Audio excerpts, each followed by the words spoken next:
What's up, y'all? Grant here. As you all know, I grew up in East Tennessee, and there are two things that all East Tennesseans have in common. We all love the Volunteers, and we all love the Smoky Mountains. Since I've moved to Nashville, I've been unable to get my Smoky Mountain fixin' as much as I would like, but my friends over at Black Bear Inn and Suites of downtown Gatlinburg have me covered. They are conveniently located at 1100 Parkway, and they are also located within walking distance of all the major attractions and the best food that downtown Gatlinburg has to offer. Great for family getaways or business trips. To book your Smoky Mountain getaway today, visit blackbeargatlinburg.com or give them a call at 865 436 5656 or toll free at 1 800 933 0777. Welcome to tonight's episode of the Volin' Out Podcast. I'm your host, Jordan, here with the real Grant Williams, my co-host. How you doing tonight, brother? Man, I am great. How you doing tonight, brother? I'm good, man. Well, tonight we got us a special guest on with us. We got Dayne Davis with us from the Tennessee Vols football team. How you doing tonight, Dayne? Doing good. How y'all doing? Oh, man, we're good. We're good. Thank you for jumping on with us, man. Yeah, thank y'all for having me. Absolutely. Yeah, man, we're glad to talk some ball with you. So we got a few questions for you. We're going to hit off with, man, how did you start playing football when you were younger? When did you realize college ball was an option for you? And what was it like being recruited out of high school and stuff? Man, so I think I started playing football, flag football at probably 4 or 5 years old. So really as young as I could start. My dad got me into it pretty quick. He played some semi-pro ball and stuff, so he was always around the sport. But no, man, I've been playing it ever since then. I always played up in middle school, so I was too big for junior leagues and stuff, youth leagues. So the weight limit was like 155, and I was always over that or pushing it to be there and could only play on offense and stuff. And always played up so I could be with that age group and play both sides of the ball. So I was playing with guys that are 2 and 3 years older than me my whole life pretty much. And then high school, played my high school ball here in Bluff City at Sullivan East. And the recruitment process, really, I wasn't too heavily recruited coming out of high school. A lot of D1 FCS schools, Southeastern Missouri, Austin P, teams like that. I was going to go to Austin P. It's a funny story, kind of. I was going to go to Austin P when Will Healy was the head coach there, and then he got hired on at Charlotte. I think he's been fired since at Charlotte. But and then so after that, I really didn't have any other offers. I was going to go to D2 at Tusculum University, and then went to a bunch of camps there at Tennessee with Coach Pruitt. Always wanted to play here. Grew up a Tennessee fan, so bleed ardent and white through and through. Got a walk-on offer from Coach Pruitt in 19, and man, just been a ride ever since then. Been at Tennessee the last 5 years, so it's just been a blessing for me to be able to play in the orange and white, wear that T on my helmet, man, and give my all every Saturday. Absolutely, man. One question I do have for you on that: when you were playing football at a younger age, were you always on the offensive line, or did you get your chance to try at quarterback or anything like that? No, man. I probably got my knees cranked if I was a quarterback or something like that when I was young. So glad my dad kept me on the line. But no, I played center most of all coming up in the youth ages. Played center all the way through middle school. And then when I got to high school, bumped out to left tackle, played there most of my high school years, and played D end in high school too. So really just been on the edge out there, tackle for the last 8 or 9 years, I guess you can call it. So. Okay. One other question I got for you, man. What went into the decision-making process to go at Tennessee? I know you said you grew up a huge Tennessee fan, but what else went into that? Man, there really wasn't much. With it being a walk-on, there was kind of some financial burdens there with my family, and had to have a discussion with them as far as what we were going to do with loans, stuff. But, I promised them I was going to give my all, work for that scholarship, and 2 years, it's what happened. 2 weeks before Coach Pruitt got fired, he put me on scholarship right after the COVID season 2020. So it was actually the day before Christmas. Coach called me and said I was on scholarship. So that was a big relief. Still have some debt to pay back, man, but that debt's not anywhere near what I would put a value on. My time has been at Tennessee. So like I said, it's been a blessing. I just couldn't ask for more. So, just worked my butt off to get here, get a scholarship, and still doing the same thing, man, to get better every day and push this team to greater heights next year. That's awesome, man. I like to hear stuff like that. Christmas Eve, you can't beat that, man. Man, Best could Christmas not, gift you could have got, right? for sure. What was that conversation like with your parents whenever you got the scholarship? It was just a relief, man. We didn't know how much longer we were going to be able to pay for college and stuff for me to be there. So really didn't know what was going down. We know I wanted to be there. They knew that I wanted to be there, and I knew they wanted me to be there. So it was really not there was not much like I kind of knew it was going to happen because I knew the work I was putting in, if that makes sense. But man, it was just a big relief for them. They were super excited. We were all happy. Like you said, Jordan, best Christmas ever. So it was just a blessing for sure. Absolutely. Awesome. Absolutely, man. What's it like running through the Tennessee T on game days? Man, it's unrivaled. Now that they got the fireworks, it makes it even better. So coming out through there, hearing the big bang, everybody goes crazy. The whole build up before the game's always fun, getting up in there, kind of getting your jitters out. But getting out there, kicking the field goal, everybody going crazy before you go back in the locker room, and then coming out in the tee and it's gaming time, man. Kind of just gets you riled up even more to come out and play. Not that you're not already riled up, man. I could probably run through that wall in the other end zone if they had a tee, just went straight down the field. But no, man, it's awesome. It's unlike any other. Man, that's cool to hear. I've always wondered it, and I could always see you guys whenever y'all run out, just a hype. Yeah, hard not. It's cool, right? And then Smokey, man, when he starts barking, that's honestly one of my favorite things because you can tell it's a big game when Smokey's out there leading you guys out, and he's going wild. Yeah, for sure. So, man, one thing I wanted to ask, you played under two different staffs while you've been here. What's some of the differences between the previous and this staff and, the culture as far as that goes, differences between the two? Yeah, with Coach Hype, it's been all about the players, man. He's all for us. I love him. He's a player's coach. Anything we need, we can come to him, talk about, man. And that's not saying Pruitt didn't do that either, man. You could go to Coach Pruitt and ask him anything. He was always there for us, him and Miss Casey, his wife.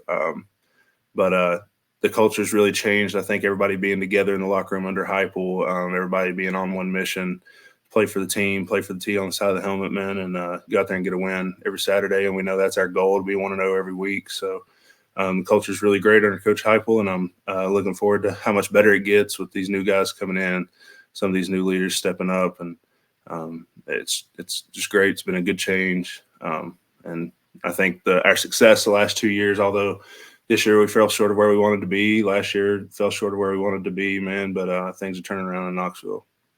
Absolutely. I've been a lifelong Tennessee fan. I grew up in Knoxville and still go to all the games. So seeing you play a lot on Saturdays, man. But what kind of went into this season? What kind of changed things up, and what do you expect to see out of the team for next year? Yeah, I mean, although like I said, we fell short of our goal this year. We had some successes too. Struggled on the road a little bit, man, but going to work through all that stuff this off season. And you just got to put the past behind you now. You can't really do anything about it, except for learn from it. So putting it behind us, going to get in the weight room here. I think we report back January 21st. So get back around all the guys, get focused back on football. Just grind the next 6-7 months. I'll just tell you, man, nobody can deny the work that you guys put in, just how far you guys have come just from, Coach Hype's first season to now, man, because a lot of you guys are still here, and it's awesome to see you guys just get better every week. You guys make it so easy to pull for you guys as a fan. I appreciate that. Absolutely. One thing I want to ask you too about Heupel is the offensive system is much different than what you guys ran under Pruitt. Kind of what went into that and having to learn how to play in that system, because it's much faster and a lot more goes on. Yeah, for sure. Much faster. Don't really get a break, but I think that's what's so good about the defense or about the offense is you throw the defenses off because they don't have much time to line up. So catch them off guard, catch them looking to the sideline, get to smack them in the mouth. They're not even looking at you. So, no, just going so fast. First 2 weeks they were here, it's kind of whirlwind. Everybody was like, man, we're going so fast, can't catch my breath. And practice started out when they first got here, 4-play segments, and you'd come to the sideline after 4 plays of tempo and just be absolutely dead.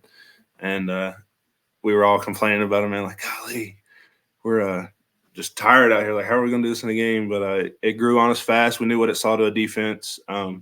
That first spring game, I mean, I don't think if anybody remembers that, I don't know how much people pay attention to that, but I mean, scoring every drive, I'll always remember that as kind of being a turning point where everybody bought into the offense and knew what it could do to defenses, and really laid down and was ready to go on what this offense was going to do. And then the first year we saw what it could do to teams that we beat that year, and then obviously last year really ran it up, and top offense, one of the top offenses in the country, and did the same thing this year. So, man, I'll just tell you that I didn't go. I missed the first spring game with Hype, but I actually took my boys last year to the one up here, and dude, that was awesome. It was awesome meeting a lot of you guys too. Like you guys are all so friendly. The boys took pictures with all you guys and this, that, and the other. It was awesome. So that's cool, man. Like, and it was cool. It's always cool to go to those spring games and, kind of get an idea of what we're looking forward to, come fall. And that's awesome, man. I enjoyed this year's too. For sure. It's always a good environment. They're always fun to watch. That first one, I do remember watching that. That's back when I lived in Memphis, but went to one of my friends' houses and had the big TV going, ordered a bunch of food, and just sat there and watched because I was like, I got to see what Tennessee football is going to be like moving forward. No doubt. Absolutely. Absolutely. Well, man, one other question I do want to ask you on this too. You got to play with Hendon Hooker. What was that like? Because he's probably one of the most loved football players in Tennessee football history. I mean, especially in all three of our lifetimes. Mm-hmm. Yeah, man, Hendon was a great leader, obviously a great quarterback. Fans saw it on the field, man. It wasn't easy to see, or it wasn't hard to see. I loved Hendon off the field too, man. Really great friend, really great teammate. If you need anything, call him. That's probably not something that people outside of the team really know about him, man. But just the same player he was on the field, he was off the field, man. Just always there for his teammates. Like I said, loved playing with him. I'll always remember playing with him. So, big shout out to Five, man. Definitely one of the favorite quarterbacks I've played with since I've been here. So. Good, man. I mean, all of us fans are just obsessed with him. I've been on the pod before, and I've said it, and I'll say it again. He's the second greatest quarterback in Tennessee history behind Peyton Manning. Nice. He's top tier class to be with. It absolutely is, and he deserves it, man. He does. He gave us one of our, as far as since I've been older and really realized what was going on, he's given me one of my favorite seasons as a fan. All you guys did. It wasn't just him. You guys made 22 one of the funnest years I can remember in a long time. It was a ride for sure, man. I always remember. I got some pictures over here mounted for my dad for Christmas last year. I got a picture smoking a cigar with Peyton. I got a picture. Dad and my family got down on the field after the game. They finally found me there for a while after I waited through the crowd. Got him one of those pictures of us smoking a cigar on the field and stuff, just all happy and stuff. So got those memories all down here in the room, and along with all these other jerseys and stuff, man. I'll carry this throughout my whole life with me, these memories and stuff I've made playing at Tennessee. So still got some more to make though next year, man. I'm really looking forward to that. And back to the Hendon conversation, just the guy he was off the field. I have a youth camp every year. I've done it for the last 2 years up here at Sullivan East High School, my alma mater, and I've brought guys from Tennessee down with me, and Hendon there, and asked him to come down that first year, and he was all on board. He was selling his little Bible verse books at the time, the little Hendon Scriptures books stuff. So that was really cool to see him, and all those kids loved having him down here. So kind of just giving access to the kids that are less fortunate in my community that don't really get to go to games to be able to have access to those guys and bring them out here. And it was just it was cool to have him down here and everybody else that came down. So, Five's a great quarterback, great guy off the field. Can't say anything bad about him. Right. That's that. You guys all echo the same sentiment about him. I want to ask you about you played with Hendon. What about Joe this year? What was it like in the locker room with Joe and everything. I've met Joe a time or two, and he seems like a cool dude. He is. He's really cool. Joe's always going to be the hype man. He was a big leader this year, one of our leader, the team's leader. We all look to him, and so he was there. He had a good year this year, so it was really good being able to block for him, being able to see him shine this year, get his opportunities. Like I said, just the same as Hendon, man. Can't say anything bad about him. Great leader, great guy off the field. Awesome, absolutely, man. Joe is one of the best guys to ever wear the Tennessee uniform, in my opinion. The guy who was off the field, just one of the best people that, any of us have ever had the chance to get to interact with, because he did things the right way every single time and was the best teammate I've probably ever seen. Yeah, true VFL for Joe, man.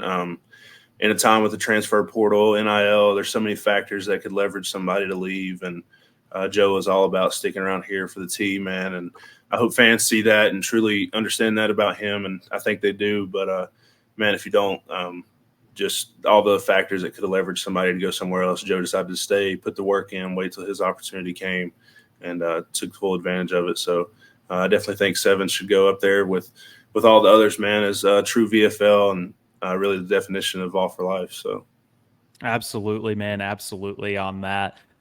Changing it up to the young guy now. Tell us a little bit about Nico. What's it like sharing the locker room with him, and how was it getting to play with him in the Orange Bowl? Yeah, Nico's the Citrus Bowl. Yeah, Nico's more of a reserved guy. Maybe that's just where he's so young, trying to kind of still feel everybody out on the team and stuff. But Nico's really cool. We all love Nico. Star-studded player, man. Obviously has all the skills and talents to take us anywhere we want to go. So, really looking forward to his future. Really looking forward to him next year. He had a great bowl game. Really looking forward to that.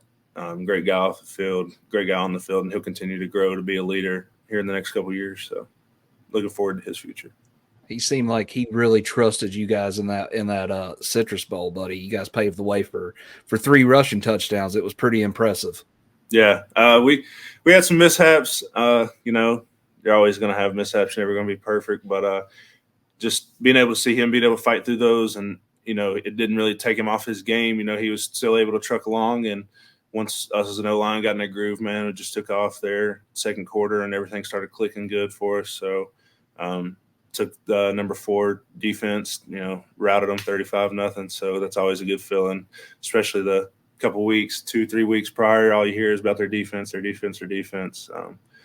being able to shut everybody up on that. So it was really fun. Y'all are still scoring on Iowa. Yeah. I think Nico just scored another touchdown. Might have. Back up the band. Absolutely. Well, hey, we're going to take a quick break and get a word from our sponsors in, and then we will be back here shortly, guys, so stay tuned. This next segment is brought to you by Three Kings of Cardboard, the go-to spot to give your personal sports memorabilia collection some love. Check out their Facebook group and eBay store at Three Kings of Cardboard. I have dealt with them personally, and I will not deal with anybody else. My favorite item from them is my Jalen Wright Bowman U 1-of-1 Superfractor that they've pulled me. Check out our friends at Three Kings of Cardboard today. All right, Dayne. Buddy, let's talk about that 2022 season a little bit. We all know that was a magical season, honestly. Going in, expectations weren't as high as what you guys met. You guys actually exceeded expectations for that 22 season, I feel like, for a lot of people. Walk us through some of the stuff that happened that year, and just, what was your favorite part of that season there? Obviously we knew that we were going to be good in fall camp. Just seeing all the pieces come together, we knew we had it all. We knew we had put the work in. Then getting the season kicked off was just a long time coming. And then once it got kicked off, it was full steam ahead. I think it was the year we played Ball State, was it? Yeah, that was the first one of the year. Played Ball State. That was got that one out of the way, and then y'all have to walk me through the schedule because I can't really remember. Really, the highlights for me that year and the team, I think, beating Florida, obviously in Neyland was a blast, man. Getting that one under. Went to Pitt the second game. That was it. It was a tight game. We knew that was going to be a tight game when Hype and them were at UCF. They always had a rival there with Pitt. So, got went to Pitt, beat them in Pitt. That was fun, man. That came down to the wire. Obviously, Hendon and said putting it away right there at the end. So that one will be a memorable one, man. Then beating Florida. We knew we got past Florida, man. It was smooth sailing in the SEC there. So just really full steam ahead. South. It would have been who else? So walk me through the schedule. I've got the schedule pulled up right here. So the next game was LSU, and that is something LSU. I would want to talk on that because Vol Nation took over Death Valley in that game. I don't know how I forgot that one. LSU, man, that was a blast. Noon kickoff. Obviously, they want to blame it on we can't get drunk, all this other stuff. Get riled up. Man, I don't think that has anything to do with the football team, but got down there. Obviously, Death Valley's known for night games, but Death Valley wasn't much there for noon kickoff. So got down there, was able to route them, man. That was a blast. Like I said, I don't know how I forgot that one. Yeah, what was it like singing Rocky Top with all the fans at the end of the game? Because I remember getting crazy. on the socials. I knew there was a lot of fans there, but then it's like in the middle of the third quarter, I mean, there was nobody in the stadium first start of the fourth quarter, and everybody kind of just made their way down there to that corner where we went into the locker room on our sideline, man, and it was unlike anything I've seen. It was just so cool to have all those fans there. Vol Nation traveling that far to LSU, to Baton Rouge to see us play, got a big win, so that was a blast for sure. Not a speck of purple and gold in that place either. Yeah, not a one. No, I remember I was on a work trip in Ohio and went back to the hotel and watched that one. And I was like, man, they're all gone. It's the start of the, like halfway through the third quarter, and there was no more Tigers over there at all. For sure. Yeah. Next game on that one would be Alabama. And I think we'll spend a lot of time talking about this one here. Yeah. Alabama, one for the ages, man. Hadn't beat them in however long, and that's all we heard going into the week. But we also separated from that because we knew the past 14, 15 years didn't apply to this year. And, this year was the same thing, even though the outcome wasn't as the same as 22. And that game was a staple for us, not only as a team that year, but for the program and Coach Hype and staff, man. It was just a blast to be out there back and forth. Those games being tight are always fun to play in, come down to the wire, man. And me playing on the field goal unit, being able to be out there for that last play, it was kind of just like, all right, it's locked in here. Here's the moment. We all had faith Chase was going to go out there and knock it down, man. And it was a duck flying up through there, man, but it went in. That's all that matters. 3 points to the good guys, and 52-49, that'll be remembered forever. So, just seeing all the fans crash the field, man, just all the pure emotion out of not only us, the players, but the fans too. And it's just something I'll never forget, being able to see that, just remembering looking at the ball when Matty Snapper had it in his hands, and then seeing it go back, and then making my block, and then looking up, just seeing the ball going through the post, and everything just kind of lighten up, and kind of black out after that because you know what just happened. You don't really know what to think in the moment. And then I remember me and one of my friends I live with, Jackson Lampley, he started right guard in the bowl game. He's from Nashville. So he was on the opposite side of the field goal unit, and we just kind of took off towards the student section, man. Just like I said, pure joy, just not knowing what to do, not knowing what to say. Like, I don't even remember unbuckling my chin strap. I just kind of like ripped my helmet off my face and threw my arms up and started running towards the field goal post. Didn't know where to run, didn't know what to do. Just everybody crashing the field. It was like 30 seconds later. I mean, the field's full of people, just madness, everybody going crazy, cigar smoke everywhere. It was fun for sure, and looking forward to being able to do the same thing in Knoxville this year. Man, let me just tell you, I was on bended knee in my living room watching that field goal. And as soon as that field goal hit, I bet everybody within a 5-mile radius heard me just holler. I was so hyped, man. It was awesome because, and I'll tell you too, that game's always circled on my calendar because my significant other, my wife, is a Bama fan. So keep on telling them that you got to get rid of her. You got to find a new one on that. But we love you, Lacey.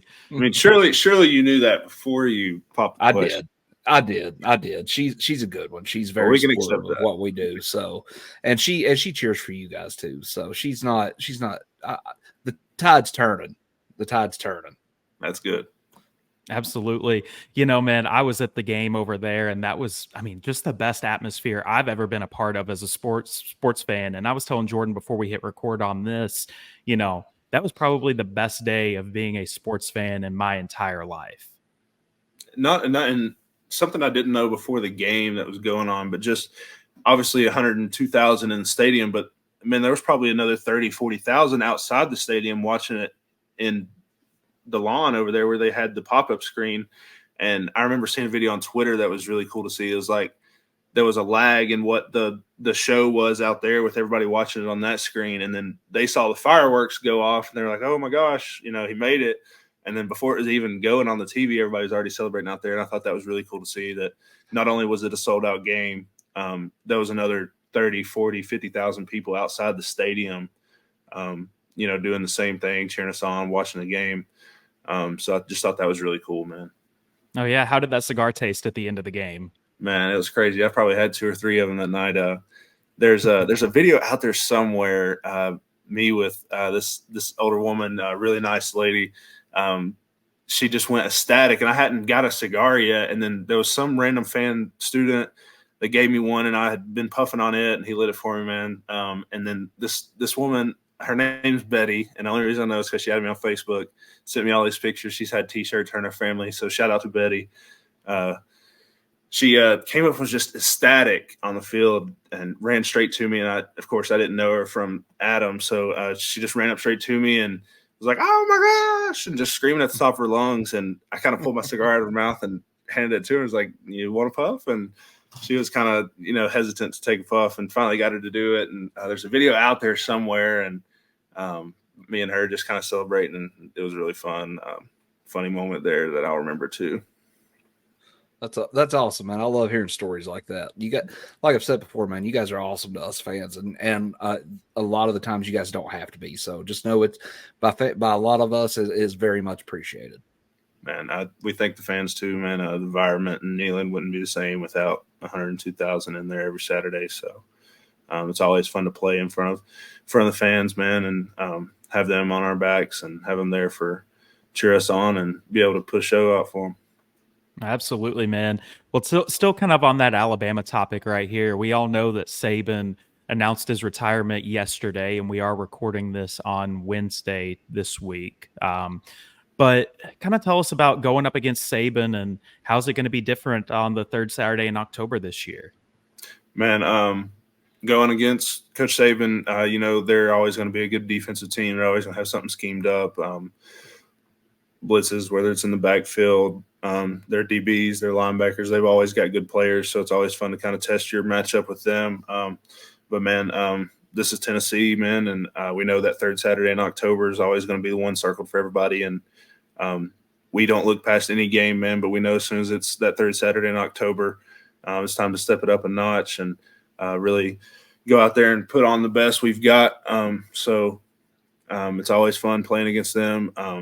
I don't know how much different it'll be with the transfer portal or what leaves from there, but Coach Saban, obviously, how many ever championships he has, one of the greatest college coaches to do it. So we'll see how different it is, man. But there's always going to be good players in the SEC, just like there is at Alabama, there is at Florida.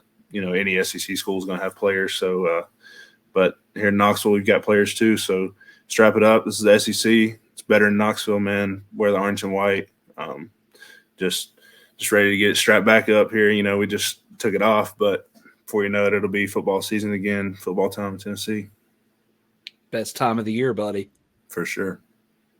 For sure.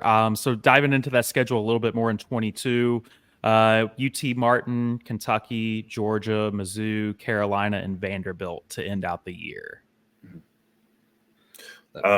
Yeah, I mean, stuff changing with all those teams. You know, it's back to the Hendon conversation. It's always sensitive to talk about it, but it sucked to see him go out the way he did. You know, we all kind of just took a deep breath there with the South Carolina game, and you know, hats off to them. I mean, they were the better team that Saturday, and it sucks to see Hendon go out that way. He's such, like I said, he's such a big leader.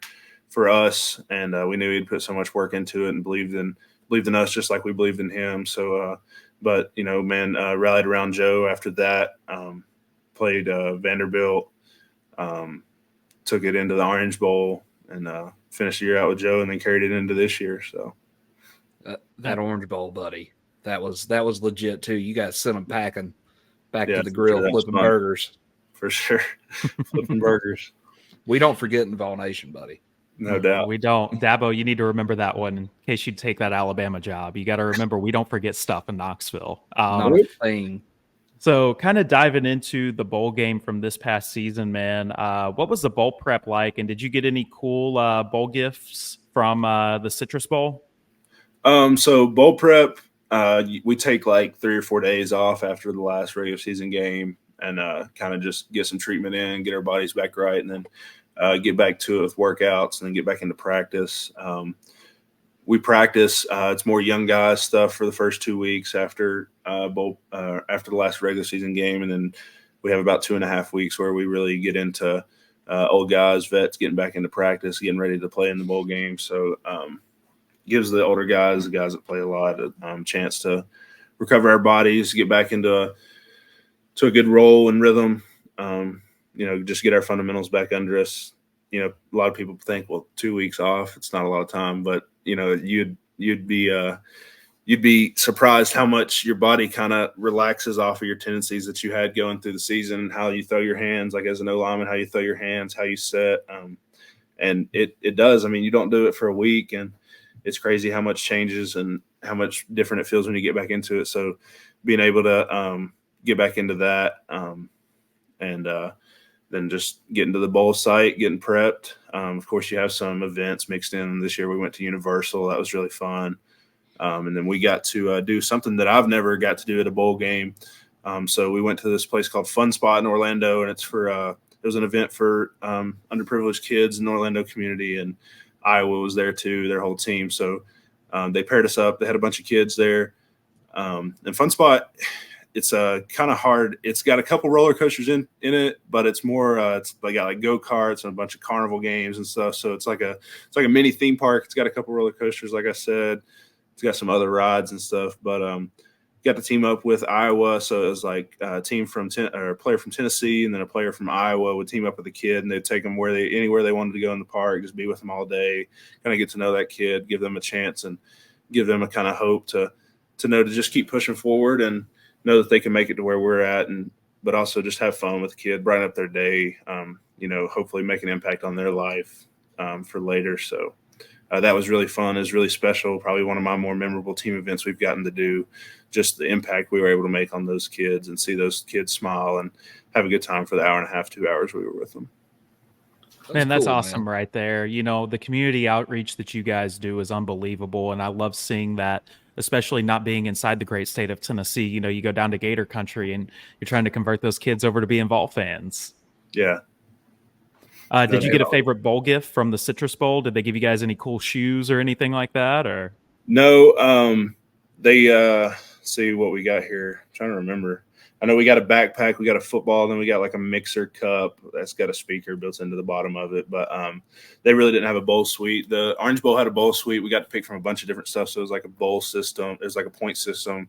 They had TVs, they had Xboxes, they had this like fireplace, little mini stove you could have outside, stuff like that. But with the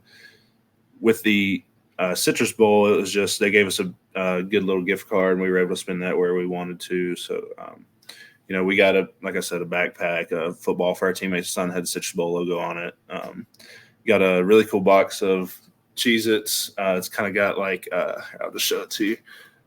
It's got like a gold shrine. It's got the little Citrus Bowl logo on there, and then down here it's kind of textured like a football. So that's cool. Really cool. So got those. But no, this year really not many gifts, but it's still a great experience to be in Orlando with the team, go down to the bowl game, and even more win it.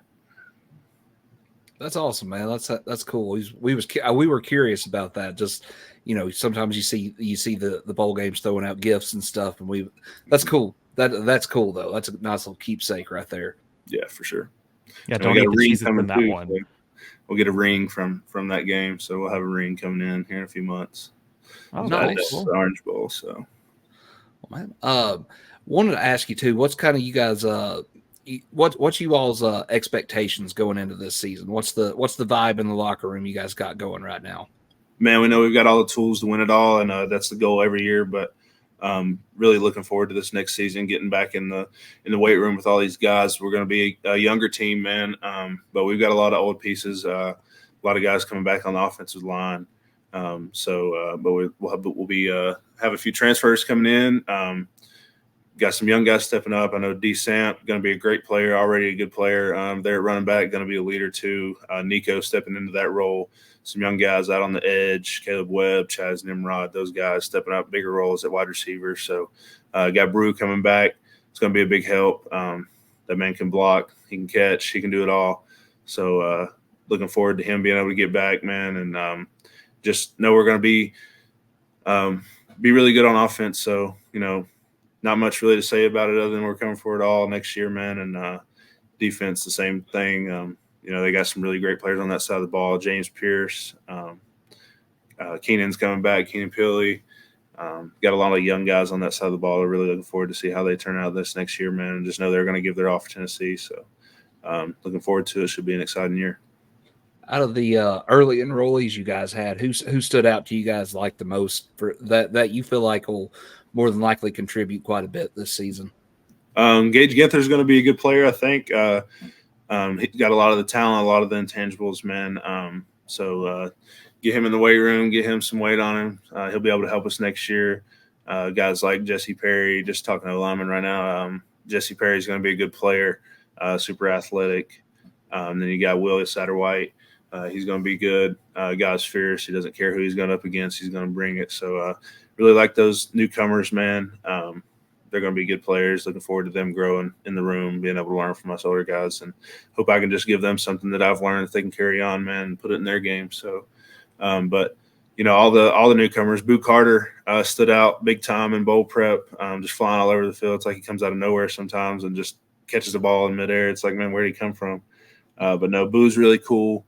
There's just a lot of guys that it's a really likable group, so that's always great to have those guys come in, kind of get used to the team before we really get into spring ball, spring training and stuff. So looking forward to those guys being able to help us out the next year too. Man, you guys, I feel like have got a lot of key returning pieces. There's guys that just come back every year, and you're like, okay, that's awesome that are coming back, but y'all have got a lot of experience in important areas coming back, I should say. Mm-hmm. For sure. With Brew and everybody like that. I'm glad to see Brew coming back. I hated to see him go down last year. Yeah. That was awful. Brew's a great guy. Like we were talking about, Hendon and Joe, man. Brew's a leader on the team. Everybody looks to him. Great guy off the field, man. Have nothing bad to say about him. And yeah, like you said, it was bad to see him go out. But Brew's got a determination unlike any other, and I know he's going to fight through it this year and get back to it and be better than he was before. So looking forward to him being able to get back out there and help us out again next year, man. It's going to be great to have him back. Absolutely. I was at that South Carolina game, and I guess I was in the beer line. I don't really know, but whenever that injury happened and I got back, and my dad was just like, you're glad you didn't see it. Mm-hmm. Were you on the field when that happened, or? No, I wasn't. But like you said, it's just something that kind of messes with you a little bit. Just not only the injury, but just the person it happened to. It's like you don't want it to happen to anybody on Tennessee. You don't want it to happen to the opposing team, man. It's injuries like that. It sucks to see. It's going to happen. It's football, but just to see it to happen to him, man, it makes it even worse. But that's behind him. He's been in the training room every day I've been there. So like I said, determination unmatched, and him coming back is a testament to his work ethic, a testament to him to want to get better, but it's a testament to the team, the guys we've got on this team, and also the coaching staff for him to want to come back and help us next year as a team and play for that team. Absolutely. We're glad to have Brew back. I'm ready to go Brew back in the stadium again whenever he's announced. That's another thing I've never seen. It's kind of crazy to, how the fans wrap around one player, and that's really special. Just every time he catches a pass, like you said, Brew. Oh, yeah. Well, there was a guy on the basketball team. This was probably 7 years ago now, early on in Rick Barnes' career. But Lou Evans was on the team, and everybody used to go Lou back whenever he was on the Oh, team. really? So, yeah, I think that's kind of where that stemmed from right there. Gotcha. But kind of changing the pace on this a little bit, man, I do want to ask you, what's the best road environment you've played in during your time at Tennessee? I would say it would probably have to be 22 Georgia. Just the fans, their student section was already completely full. We had just walked in the stadium, so 2.5 hours or so before the game, and they're all just standing on the wall barking, whatever they do. It's kind of weird, but just that environment was crazy. How loud it got in there to only have 80,000 in there. Florida's a great environment to play in. Their stadium's so close, like their student section, you could reach back and slap one of them. Kind of want to sometimes, but they're really close to the field. Cool stadium to play in. And then Alabama's cool to play in too, man. Big stadium, they're farther away from the bench, but that'd probably be my top 3 in the SEC. So, okay, who's your least favorite fan base in the SEC? Man, all of them, but I would probably Vandy doesn't really have a fan base. They can't really count them, but I would have to put Florida up there near the top, and Georgia and Alabama are obviously close. I don't really know. You kind of hate them equally all throughout the season. I'd probably have to go with Florida as the top. Yeah, you've spoken like a true volunteer right there, man. That is my least favorite as well when we did start bench cut in an earlier episode. It did start bench cut, man. That'd been a great start bench cut. Well, start bench cut. Give us your 3 right there. Rank them. Man, I'm gonna start Florida. I'm gonna bench Bama. I'm gonna cut Georgia. That's my 3 right there. My man, me and Grant it got heated there for a minute on that because I started Bama. Oh yeah, well, it's not a bad start. It's personal. It's personal for sure. Yeah, and then I put Kentucky as my honorable mention just because I'm such a big basketball guy. You don't even have to search anything for Kentucky on Twitter, and you'll get on there and just see people just going nuts about how they lose to Tennessee all the time. Hey, they're their little brother. For sure. They are. They could trot out the best team they've had in years out there. They've done it, and y'all still just beat them like they owed you money. No doubt. It's better when you go up to Lexington and beat them. Oh, I man, can see it's the that. best thing. Going to grocery store field. Grocery store field. Yeah. Well, man, kind of getting outside of football right here. What's your favorite food? What's your post-workout meal, and what's your guilty pleasure food? When I'm in Knoxville, if I'm just going to grab something, this isn't specific to Knoxville, but Chipotle is hard to beat, to be honest. Mm-hmm. Then we've got a Cane's right there on campus too. So I would say top 2 would probably be Chipotle and Cane's. And then restaurants I really like in Knoxville, Yield Steakhouse, hard to beat. Oh yeah, country cooking, man. Their steaks are awesome. Their woodshed potatoes, fire. And then you got somewhere out in Maryville called Lakeside Tavern. Me and my girlfriend like to go out there date night and eat. Pretty nice little spot. There's just so much in Knoxville, man. Market Square, you got Cafe 4 is really good. Tupelo Honey. And then Stock and Barrel is the burger place. I couldn't think of it for a second. Stock and Barrel. And then another one we hadn't tried till this year, really, that we found out about, Stir. It's called Stir, STIR, in Knoxville. It's really good. You'll have to try it. They have cheeseburger egg rolls, something I've never heard of, and are wild, off the chain, man. And then they've got steak and oysters and stuff. Really cool spot. I don't miss many meals. Next time I'm in Knoxville, I'm gonna have to make a restaurant run. Cheeseburger egg rolls at Stir. Gotta go. All right. Noted. No doubt. You'll thank me later. So, buddy, what's some of your hobbies outside of football? I know we're friends on Facebook, so I kind of check you out on there sometimes. And I seen you like to fish. Is that one of your favorites there? Yeah, I would say so. I fished in high school, so actually we had a high school fishing team, bass fishing team at Sullivan East. Me and a couple other buddies, 3 other kids got it started actually at East. Bass Pro Shops in Sevierville does this high school tournament trail around all the Northeast Tennessee lakes. So we go to Douglas. They went to Douglas Lake. They come up here and go to Holston. We go to Norris, Fort Loudon, just do a little 5-6 tournament season out of that, and it was super fun to kind of get that started for East. They still got it going. Kids still compete in it, and but fishing, loved fish, largemouth, smallmouth bass up here. Got some great fisheries where I'm from: South Holston Lake, Boone Lake, Cherokee, Watauga. You can't beat it. Some of the best smallmouth fishing in Northeast Tennessee. Really some of the best fishing anywhere around. Love to fish. Me and Dad have a boat. We've got it wrapped, kind of some of the NIL deal stuff I've been able to kind of mix in through fishing. It's been fun to do. Kind of wanting to give people an access to what I do outside of football too. Football is my number one important, but with NIL, you kind of give fans access to see what you do outside of football, and I feel like it's entertaining for people to see. And I've been able to do a lot of NIL stuff and get people on there that are interested in what I'm doing outside of football. And so got the boat wrapped. We still fish. I still fish a couple tournaments with a buddy I have in the off season. So able to do that here and there, man. Whenever I need to get my mind off football in the off season, and so love to fish. I golf a little bit, play golf a little bit in the summer around Knoxville. So I'd say that's top 2. Nice. You ever make it up towards Gatlinburg, you holler at me, man. I'm right right. next door to Big Creek. So Cool. You ever play golf up here, you let me know. All right, let's do it. Hey, and if you ever come out to Nashville, we'll go too, man. All right. What's the big country club in Nashville? Country club. Yeah, it's I forget what it's called, dude. It's I think it's Country Club of Tennessee or something like that. Don't quote me on that, but my buddy played there. It's a pretty big course in Nashville, and him and his dad, Jackson Lampley and Brad Lampley, they played it, and I had to go out there with them and play it one time. Oh man, well you'll have to take my number, man, and give me a call if you come out this way, and we'll get together on that.